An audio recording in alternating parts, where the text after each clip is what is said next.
Join Kevin Hart as he dives into the minds of some of the world's funniest comedians. This is Comedy Gold Mines with Kevin Hart.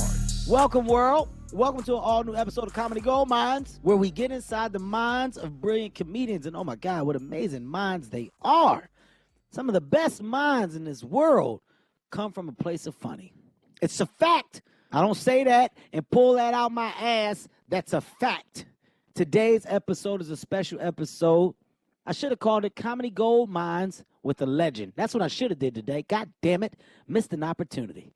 Fuck it. Renamed it just now. Comedy Gold Mines with a Legend. Ladies and gentlemen, this man that I'm talking to is a comedian, an actor, a fucking game changer. A man who single-handedly took the world of hosting and made it something that nobody else could ever duplicate. Because there could be only one. There could be only one that did what ones or most hope to do. It almost seemed as if comedy came too easy for him at one point. Took a TV show and made a TV show to trend. He made it a fad. He made it the thing to talk about when I was in school. This particular individual put you in a place where if you didn't watch his TV show and you showed up to school the next day while everybody else was talking about it, you felt like a dickhead. You felt like a fucking idiot. I want to call him the $20 million man because at the time when $20 million a movie was being given out, he was one of the first to the table. And it's not many that got to that table. I'll count them off. Will Smith, Tom Cruise, Martin fucking Lawrence. Martin Lawrence, welcome to Comedy Gold Mines. I like that intro, man. That was dope. Martin, I got to tell you the truth. Because if I tell you a lie, it makes me feel bad. So I have to be honest with you here. The reason why I said I got to get Martin Lawrence on Comedy Gold Mines, I was having a conversation with my brothers, my friends. We talk comedy all the time. And while we're talking comedy, man, we're saying so much about you. We're talking about Def Jam. We're talking about You So Crazy. We're talking about Run Tell That. We're talking about your ups and downs. And I said, fuck. I said, why don't we hear about Martin more? Why don't we fucking hear about Martin more? I said, does this generation truly realize what Martin Lawrence was and is to comedy? I have the platforms where I can give my mentor, where I can give my friend, I can give this man his flowers myself. I don't need to figure it out. I can make him fucking aware. Mm-hmm. So I said, I got to get him on Comedy Gold Mines. I got to get him on Comedy Gold Mines to simply give him his fucking flowers. Martin, we're going to talk, man, and I'm going to ask you questions about things that I truly am curious about. I want to go back. I want to go back to Martin Lawrence in the beginning days of stand-up comedy, and I want to ask you, who acted as your comedy pieces of energy? Who acted as your motivating forces for you to really stay true to the craft in your beginning days? For me, well, professionally, I was looking to Pryor and Eddie Murphy, all the time. I looked at them a lot. And some of the local comedians that I was doing stand-up with at the time. But I would say Pryor and Eddie. And that time coming up, right, when you were in those beginning stages, right, when did you know, oh, it's about to fucking get real for me?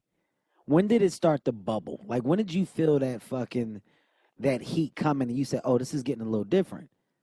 It's bigger than just what it once was. It's about to get different. Oh, shit, man. That probably was when I started selling out shows, and when I did like 18,000 in my hometown, in Maryland, Landover, Maryland.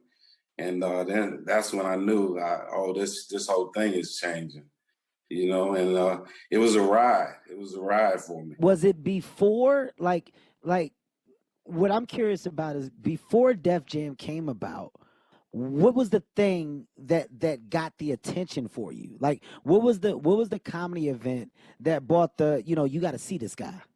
Y'all got to lay eyes on this guy. Well, I think Eddie Murphy was the one that told Russell Simmons about me that he should take a look at me as far as hosting hosting the Def Jam. Wow. I think that came through Eddie. Wow. And were you and Eddie at the time, were you guys cool, acquaintances? Like, how did that relationship back then even come about? Nah, not really, not at that time. I didn't know Eddie like that. I had met him a couple of times, but I didn't know him like that, But Eddie, he's so unselfish, he get props where props is due. So he gave me a lot of love. And then Russell went, of course, set up a meeting. You talked to Russell. How did Def Jam connect those dots for me with Def Jam? Yeah, we, met with Russell and Stan Latham, and they proposed a show to me, and I was on board. I was on board with it, and the rest is history. The rest is not only history, man. It almost seemed as if, I remember on some shows where I could tell you were doing material, right? Like I could tell that you were in your act on some shows. And then there were some shows where you were off the top. There were some shows where it was about personality and relationship. And it seemed as if you had such a close-knit relationship with that Def Jam audience, right? Like you felt so comfortable, and there was never a space of error. When did you know that I didn't have to come up and have everything by the book prepared? When did you get to the space of comfort of saying I can let it flow, and they're gonna be with me regardless? Well, that audience was just so live, man. If you just bring them something that makes sense, they was with you. So I would always come out prepared. I knew who was sitting in the audience and things like that. So I would always have little tricks up my sleeve, so I have something to go to, once I'm out there on stage. But I had so much fun with it, man. It just was a lot of fun, man. Give me your best memory. Give me your best Def Jam memory. We see the greatest hits. We see the specials. Give me your best Def Jam fucking moment. I don't know what's my best. I don't know. I had bullshit. You call Flavor Roach. I can say it for you. Flavor Roach is probably one of the fucking, when you said Roaches looking Flav and they say daddy, and you gave the presentation. Lawrence Taylor, you fuck Lawrence Taylor up bad. You hit Ice-T. You hit Ice-T one time. I mean, you gotta give me one. Martin, you gotta give me one. Well, I don't know what that would be, man. I don't know, man. There's so many of them, man. I don't so know. many. Do you look at Def Jam and realize that you were a part in springboarding so many amazing careers? Like, the stamp of approval that came from you on that stage when you said something as small as, hey, that brother was funny, y'all. Give it up for. Mm-hmm. At that time, did you have any idea of the impact that your love was bringing to these comics? No. I just felt like I was part of this show.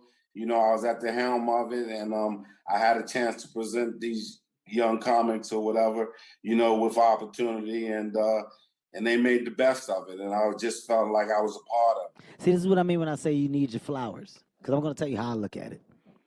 When you think about Johnny Carson, you think about David Letterman, right? These are talk shows. These are big talk shows. And it was a big deal when a comic came on these talk shows and Letterman shook their hand. Mm-hmm. Or Carson said, come over here and sit on the couch. Mm-hmm. I equate that to Martin Lawrence and Def Comedy Jam. Because at the end of a set, when somebody went to walk off, Martin Lawrence would go, wait a minute, man, come here. Come here, man. Y'all show this brother some love, man. Bernie Mac, goddamn, y'all. Mm-hmm. Hey, come here. Hey, Chris, come back out here, man. Wait a minute. That brother was funny. Y'all show Chris. Like, you don't understand those moments of pullback, those moments of come here, the arm around the shoulder, the arm around a comic's shoulder with the funny headlock. Give him some love, man. That was the same. Mm-hmm. Mm-hmm. There's no difference. And when I look at that now, and I look at the comedians that you did that to, they're all stars. These motherfuckers are stars, Martin. So It's not to take credit. That's not the purpose of this. It's the association of greatness from a great. I look at things from that perspective, man. And Def Jam, it was that plus more. It was that plus more. And your energy that you had there, you somehow managed to take that with you everywhere you went. How did the show come about? How did Martin come about? My manager, I had a manager at the time, took me in to see Chris Albrecht, who was head of Hip TV at HBO. And I just met with him, and we talked about the show and talked about giving me my own show. And he greenlit it right there. He was like, come on, let's do it. And I was like, oh, shit. I was like, all right, well, So then I just went off, started to work on my own show. Well, I mean, at the time, you were that fucking hot at the time. And Bentley Evans, who were your other writers, showrunners back then that were part of the show? We had Bentley Evans, Kenny Buford, you go. Benny Richburg, Sam Art Williams. We had a few people. When did you know Martin was special? Was it after the pilot? After the pilot episode, did you go, we got some heat? Did you realize it? Did you have any idea about the world of TV and what this was going to do for you? No, I didn't. I didn't. I was just doing everything I could to try to make the TV show work, because they moved us every year. They moved us to a different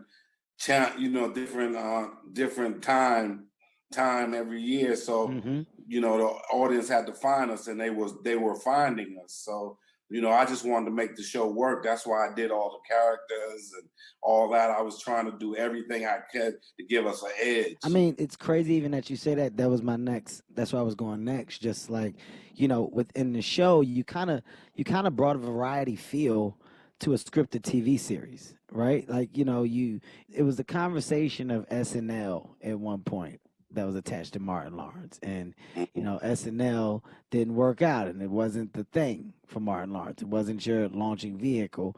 But, the characters that could have or would have been portrayed on SNL somehow found their way to be portrayed on your own fucking TV show. I'm just showing you how life works, how I fucking view it, right? This thing that wasn't our thing or that couldn't be our thing. By the way, both of us, we got a SNL story. Both of us got a fucking run-in with the old world of SNL and it just not being for us. But we tried. That was a thing, right?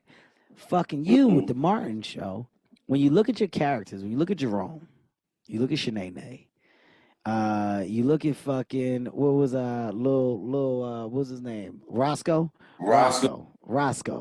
Yeah. Let me see who else. Dragonfly Jones. Let's see how good I am here. Hold on. Let's see. Otis. Fucking Bob. Right? You got Bob from marketing. I mean, that's 5. Those are 5 standouts for sure. Right? You not only created these characters, but you created characters with fucking storylines that lasted throughout your series. That's unheard of. These weren't little blurbs. These weren't moments of ha-ha. These were real fucking characters that popped in, that had real relationships, that associated with everyone on the show. When did you know you struck gold there? Which character made you realize, oh, this is it? Well, Sheneneh. We got to do more of this. Sheneneh, the mama character, and Sheneneh. Forgot about Mama Lawrence. Because Mama Payne, we did her. We used her in the pilot, and in the pilot episode, so that really helped us big time. And then Sheneneh was just real big. The next door neighbor that just was sassy and the whole 9 with attitude and the round-the-way girl and everything. So she was just big for the show, and then when I did Jerome, and everybody started liking Jerome. So, so I was trying all kind of characters, man. I was trying. I know this is going to go crazy. I'm going to go Dragonfly Jones for me, man. Dragonfly Jones. It was Dragonfly Jones for me, man. Because the shit that Dragonfly Jones did to show that he was tough, it never really made sense. Like Right. I remember there was one episode where you bit the bar. You fucking you bit the bar. You bit the bar. Like he wanted to fight Dragonfly Jones at the bar. And the motherfucker was like, come on, man. Well, come on then. You want some of me, punk? You fucking Dragonfly Jones running around. You bit the fucking wood off the bar, man. Dragonfly Jones did it for me. I could say he made me laugh, not more, but you just had so many memorable moments with that character. In the story, right? The story you see it, oh my God, is working. Everything is fucking blasting. Like this is crazy, right? It's fucking crazy. The show is really fucking taking off. You get to this point now where you reach an emotional arc in the show. I remember where the relationship of you and Gina, it became the focus. Like it really, like you guys had kind of made a shift, and Martin was going through some shit, and it was mirroring. This is at a point in your life where shit was happening, and you know you were the conversation and the world of fucked up was presenting itself, and the show kind of mirrored these things. Was that intentional? Was that the writing just being the writing, or was that you at a time realizing that you were just in a different space at the time? I think it was just a writer's kind of honing in on where I was at that point in my life.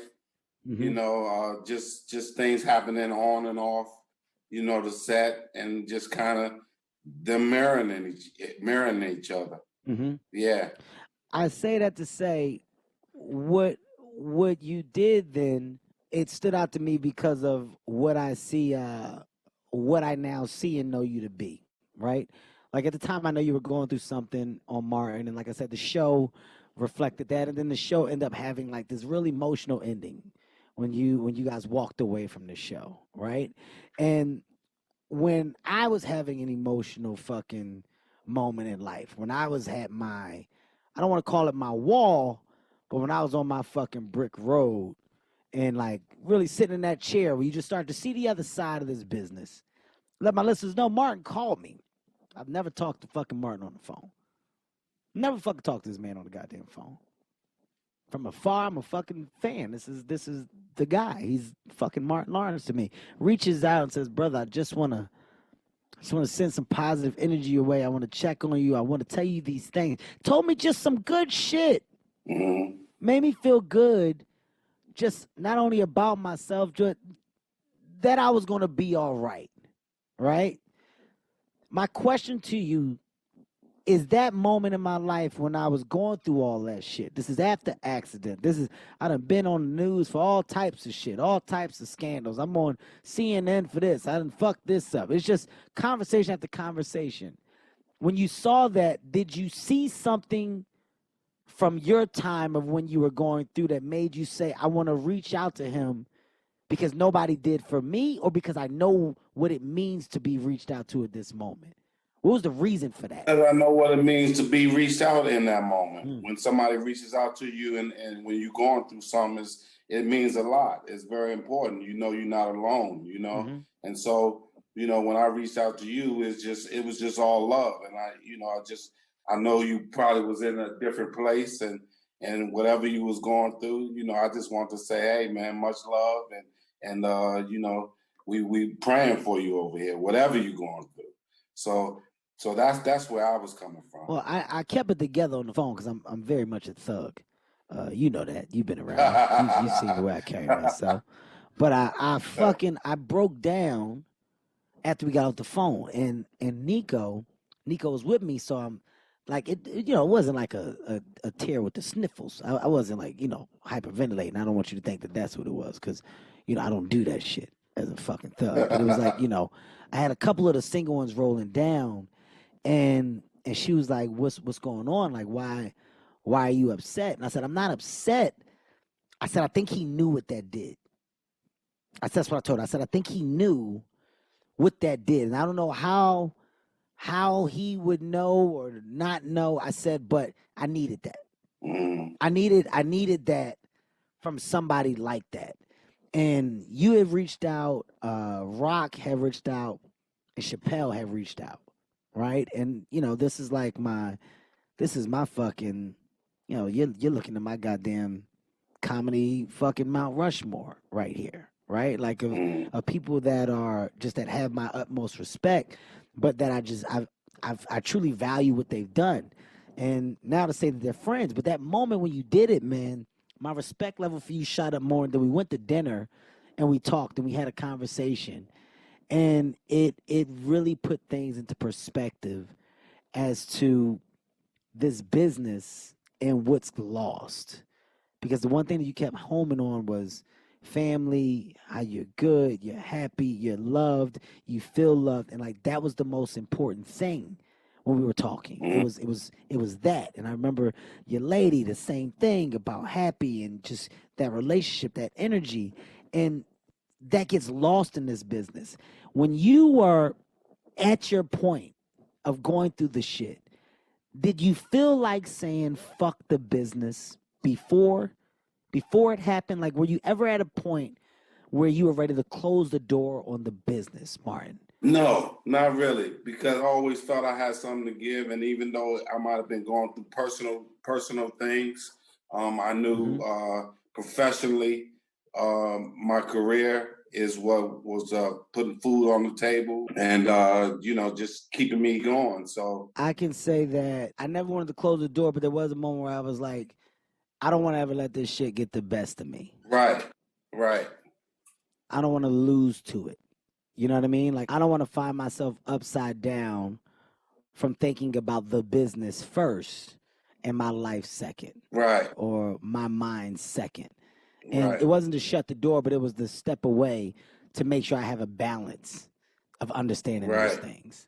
That's what I'll say that I got to that point. Mm-hmm. With you, I want to shift gears. I want to go to movies now. I want to go to Martin Lawrence, the $20 million man, back when that was the thing, right? When this was happening, and the success that you had with movies and the stardom that was attached to that. Did you find a significant difference in TV star Martin and movie star Martin? I mean, the fame is the same. The fame is the same. But I felt like my TV years was my college years. And I felt like when I did movies, I was in the pros. Wow. So that's kind of how I felt. That's a good analogy. I like that analogy. What about the universal appeal? When you started to see the global effect that your movies had, that at this point you're now making the world laugh, and you're going on these world tours. I was blown away by it. I was impressed. I was blown away. I was happy about it, and I just embraced it. Do you have a personal favorite movie that you've done? Wow. That would be a few of them. Tough questions. Hard hitters here. Hard fucking hitters here, Martin. Yeah, that would be a few of them, because I really enjoyed doing Life with Eddie. That's one of my favorites, is to work with Eddie on that level. And I love doing Bad Boys with Will. Had so much fun doing that with him. And Blue Streak, National Security, movies like those. I really had a lot of fun. Big Mamas, was a lot of work, but a lot of fun. I'm going to go back to Life for a second, because you said it earlier. Once again, just how I view things, how I feel like they always come around. This fucking circle has a funny way of like connecting. Eddie making a call, and this is who you guys should get to host, and connecting these dots, and that dot gets connect. Holy fuck, this is our guy. Our guy then becomes this fucking guy that we didn't know he would become, but fuck, he's a star. Oh shit, this star just keeps goddamn shining. He's now a megastar. As a megastar, you now meet up with fucking Eddie Murphy, and you guys talk about the movie Life. How did that start? Who brought it to the table? Where did the conversation start from? Well, Eddie brought it to me. I was actually going through some personal stuff, and I was at home just chilling. and I needed that phone call. I got a call from him, and he said, "Hey man, I'm gonna be calling you in about 6-7 months, you know, for this movie that I want you to do with me." And I was like, "Hey, I'll be ready." And he called me in about 6-7 months, and it was life. Jesus Christ. Yeah. The phone call. The Yeah. fucking phone call. If y'all don't take nothing away from this goddamn podcast, you better take away the importance of the phone call. The phone call. So now, life. I got to give you my take on life. I think it's dope as hell when you get to see two comedy juggernauts. I'm going with the word juggernauts. Share the screen. And you share the screen so tastefully. There were no moments in life where there was a battle for the button. Right. You know what I mean by that, Martin? When I say battle for the button. Right. There was never a battle for the period at the end of the sentence. A battle for the moment, man. The chemistry that y'all had in this movie was so fucking dope. The character choice, was it on the day of showing up, or did you guys talk and meet? Like, how did you figure out your take on these two characters that you guys were going to portray? Well, once we got into makeup and everything else, you know, we had a makeup test and everything, and you know, Eddie's such a genius at what he does, man, and such a perfectionist. You know, he could start feeling himself in the character and all that. And I kind of just followed his lead, you know, with my character. And you know, it was smooth, man. It was something special, man. What do you feel like you took away from that? Was there anything that you took away? Like, there was a piece of knowledge that you didn't go into it with that you were able to walk away with? I came out of it with more professionalism, you know, just how Eddie does things, just how professional he is, and just how good he is, and smart, and I just came away with just all that knowledge of just how to get it done, and then also I love the fact, like you said, we wasn't battling for the last line or the last, you know, competing.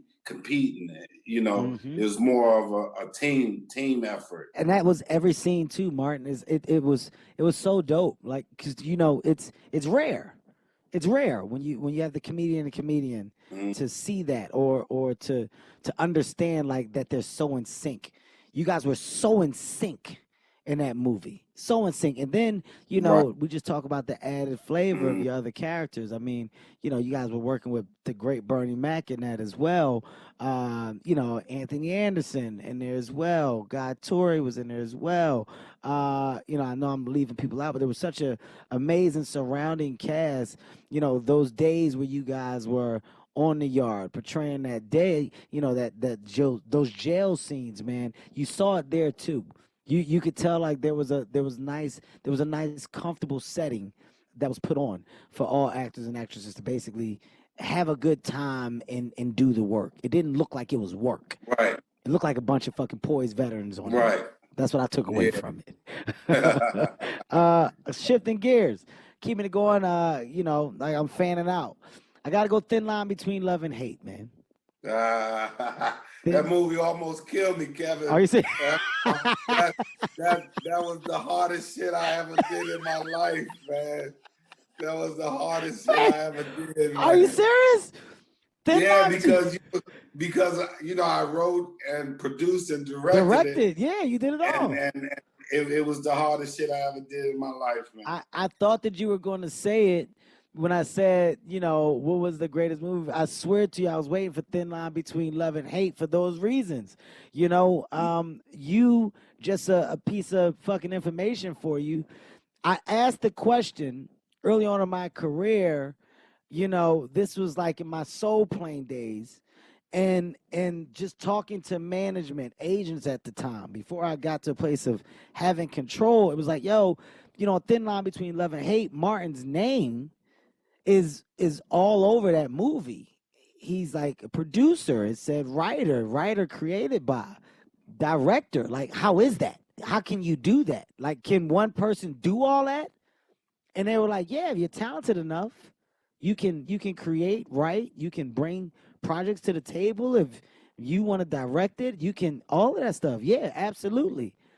And I was like, so he did all of that shit? He's responsible for all of that? And it's like, yeah. If his name is on it, that's what the fuck he did. What gave you the appetite for all in that situation? Why did you want to wear all those hats? I just wanted a chance to try it. Somebody say yes that I could do it. They told me yes that I could do it, and I just wanted to seize the moment and try, give it a try, and see how it would work out for me. This is coming after, like, Martin. This is after, like, the bulk of the show. This is one of your first and early movies, correct? Yeah. Like, where was Thin Line Between Love and Hate on the movie scale? That probably was like, that's probably was like my fourth or fifth movie. Yeah. Yeah. And never again. After doing it, you said, fuck this, never again. I wouldn't say that I wouldn't direct again. I just wouldn't act and direct it in it again. Or I wouldn't be in as much of it as I was in the last one.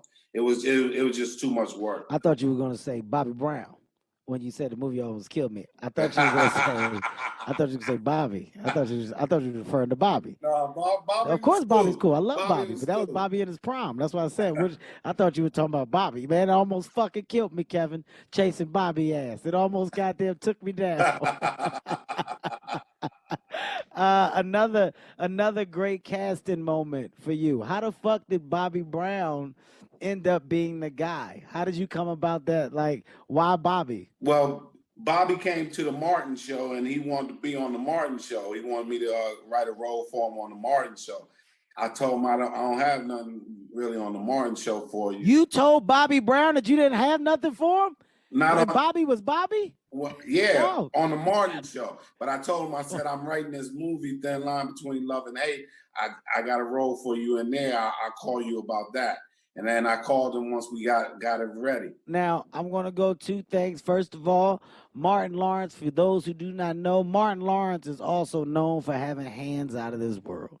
Martin Lawrence, from the shoulders, is not what you want to fucking deal with. Okay, they say Martin the light you up. Okay, Martin used to box. We're talking about Olympics. I don't know what the fuck it is, but from the shoulders, they say Martin the light you the fuck up. So in no way is there a world where I ever see Bobby punking Martin. That's not the case here. But I do know Bobby Brown. I know Bobby's personality, so I can only imagine the shock factor when Bobby shows up at the Martin show. Go put me on, man. And you instantly was like, well, I can't. Yes, you can. And then you're like, all right, something else, Bobby. Jesus Christ, you got to go. I can see how Bobby can finagle his way. Martin, Bobby tried to steal one of my old schools from valet parking one time. It's a true story.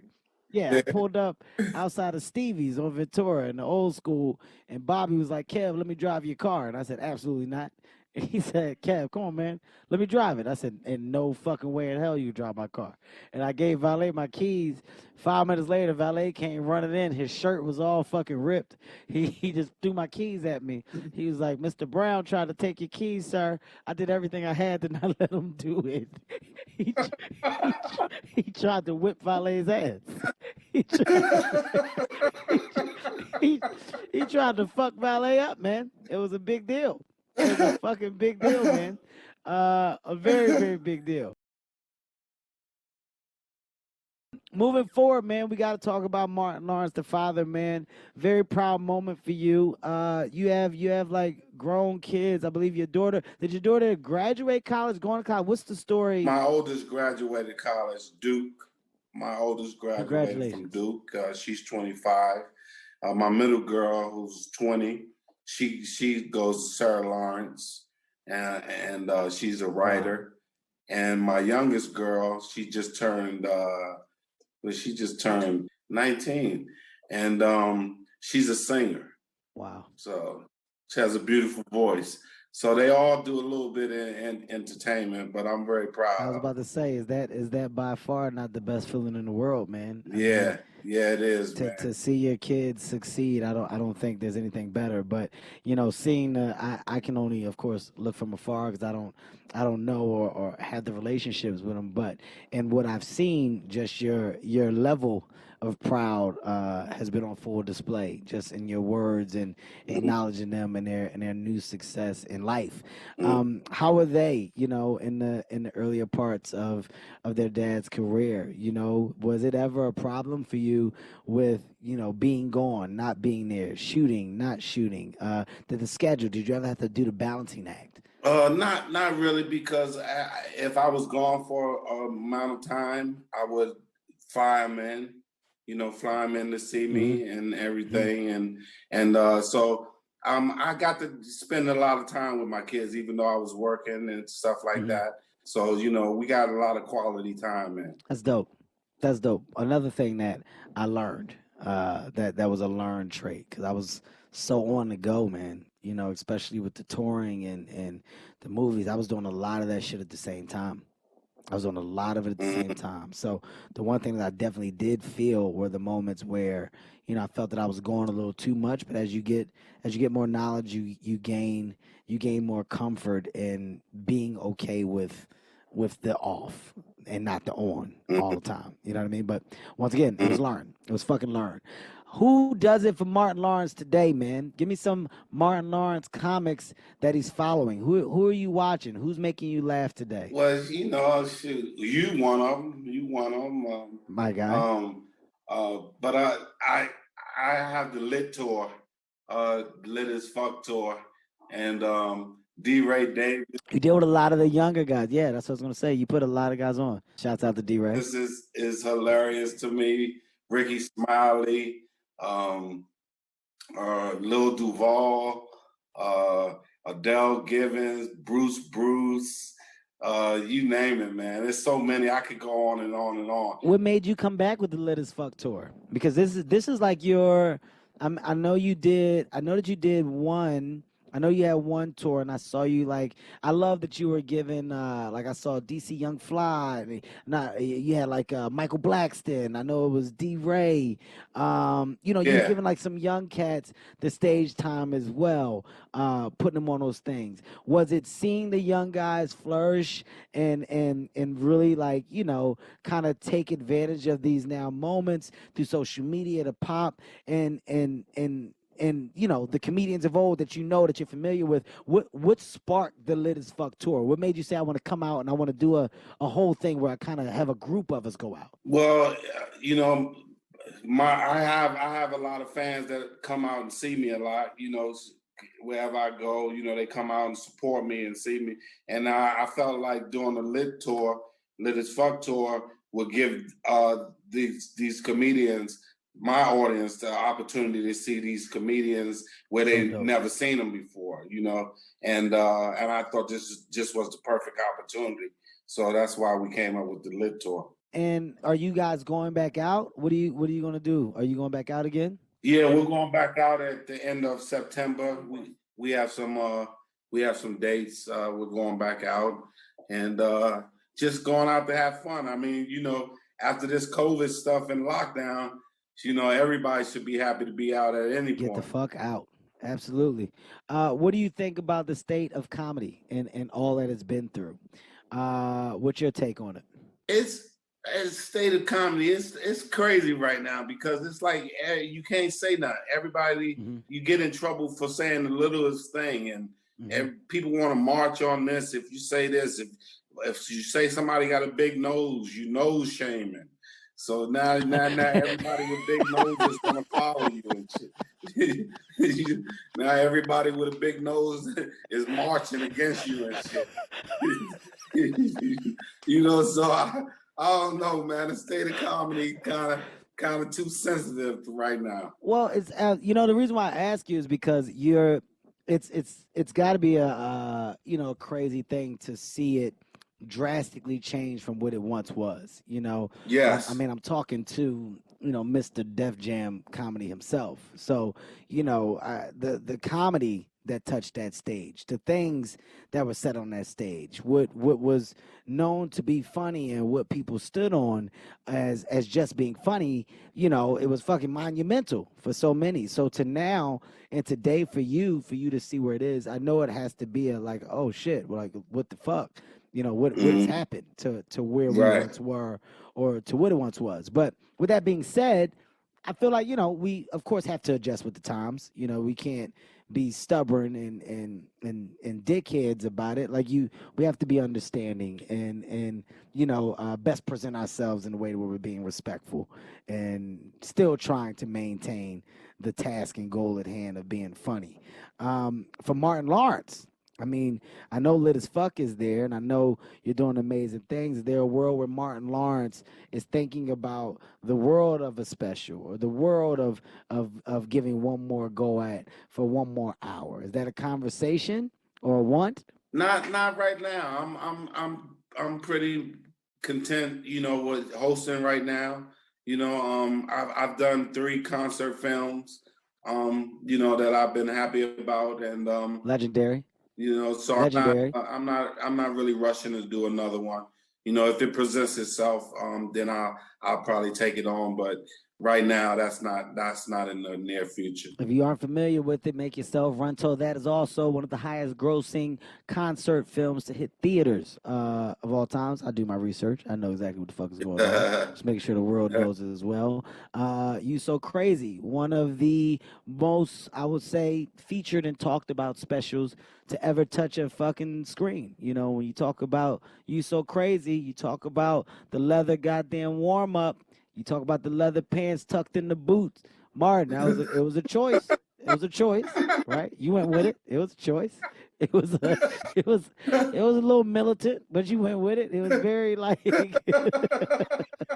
when you look back at that outfit now, right? You look back at your comedy outfits of old. Do you laugh? What's your judge of yourself? I felt like I was military style. I was going to war. Yeah. I was going to war. Yeah. So I had my boots and everything tucked in. I was ready.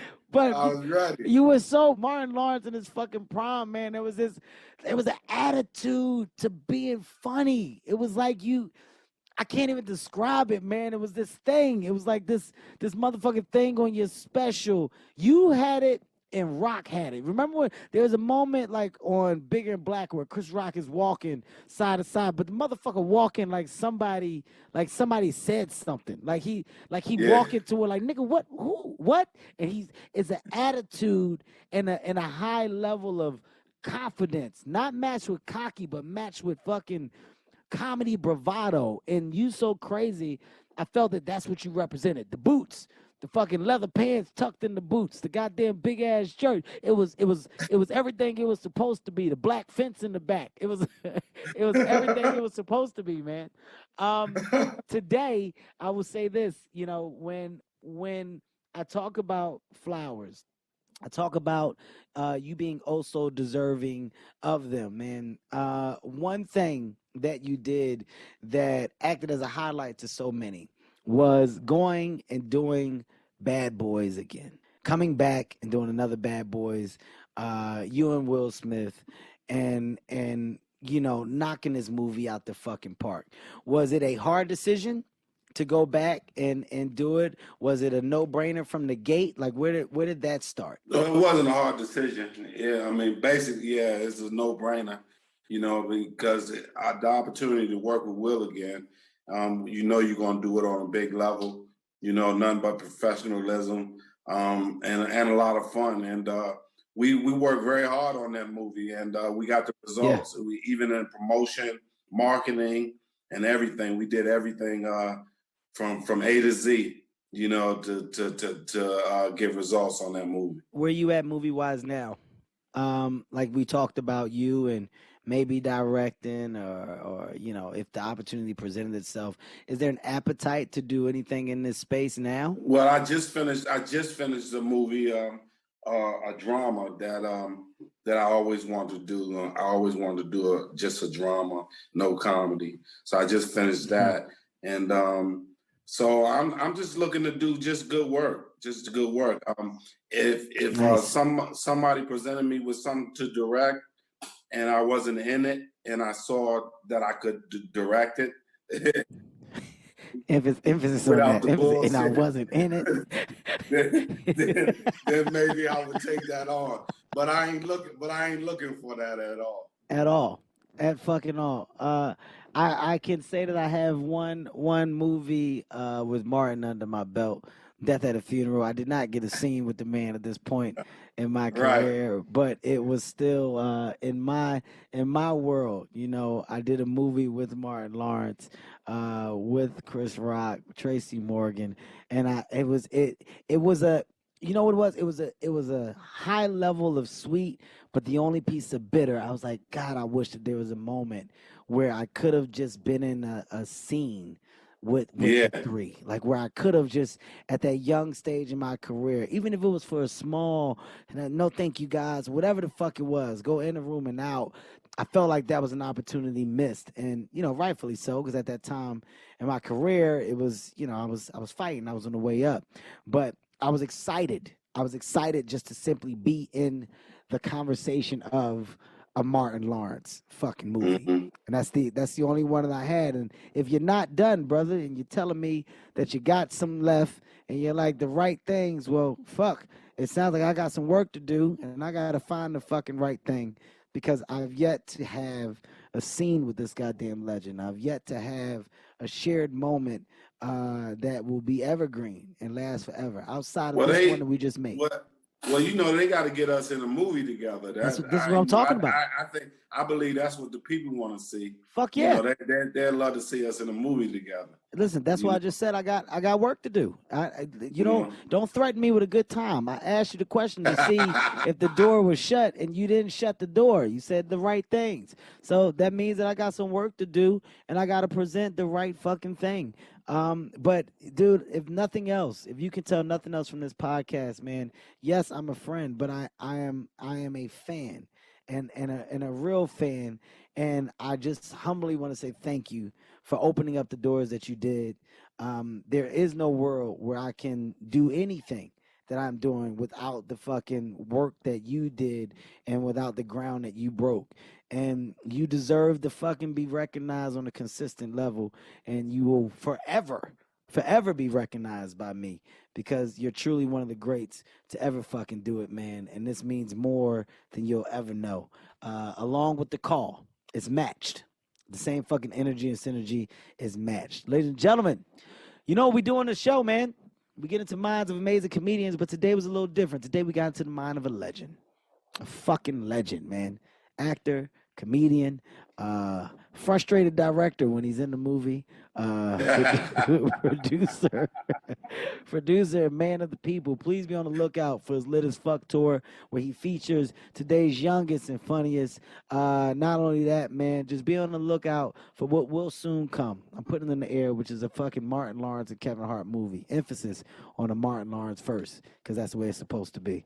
I appreciate you, man. Thank you so much. Hey, man, I appreciate you. Thank you for all the love, Kevin. And keep doing your thing, man, brother. You're truly blessed, man. Yes, sir. I appreciate you, dude. I told you this would be exactly what it was supposed to be. Fucking great, man. Fucking That's great. Right, man. Thank you, brother. All right. Take it easy, Martin. Take care. Comedy Gold Mines is a Sirius XM and LOL audio production. Executive produced by Kevin Hart, Ty Randolph, and Eric Weil. With Tastemakers Media, Emil Garner, and Ian McDonald.